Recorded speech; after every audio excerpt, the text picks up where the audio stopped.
The most powerful storm to form in the Atlantic since 2007 continues to churn in the Caribbean Sea as it makes its way towards the Bahamas. Good evening, everyone. I'm Clint Watson, and this is the Bahamas Tonight, the weekend edition. Thanks for joining us.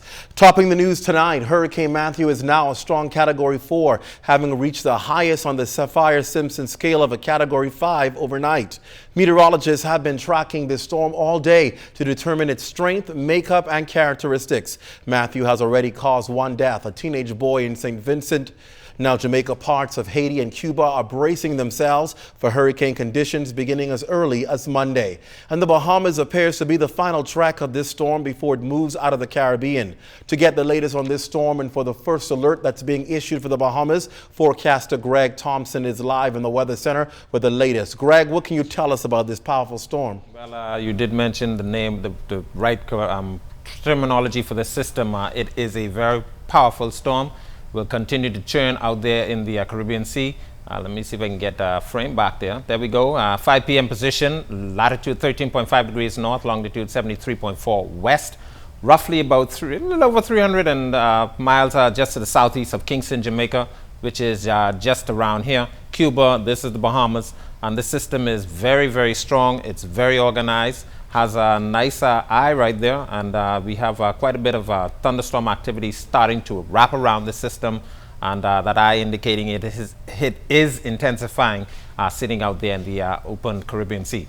It was a Category 5 storm, as you mentioned last night, very powerful storm, down to a Category 4 at this time, but winds were down to 145 miles per hour. It is back up to 150 miles per hour, and they do expect some intensification of the storm over the next 48 hours. So the system will continue to churn out there in the open Caribbean Sea and get its act together.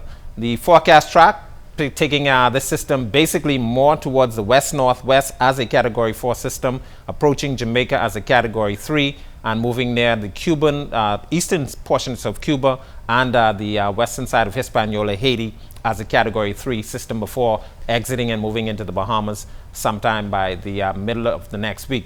The system is expected to move off of Cuba as a Category 2 storm, which is still a very strong system. Most of the weather still will be affecting the Turks and Caicos Islands, the southeast Bahamas initially, so we're asking all residents down in the southeast Bahamas as well as the Turks and Caicos Islands to continue to monitor this system. As you mentioned again, we did issue an alert. I'll step out of the screen there. A first alert was issued this evening at 6 p.m. That system is going to continue to move towards the north. Residents in the Bahamas and the Turks and Caicos Islands, as I mentioned, should begin to make preparations for hurricane conditions, which could begin to affect the islands of the Bahamas and the Turks and Caicos Islands beginning on Tuesday afternoon. Residents are also advised to listen to and pay close attention to all alerts issued by the Department of Meteorology. The next alert on this system will be issued at 9 p.m. tonight. Clint?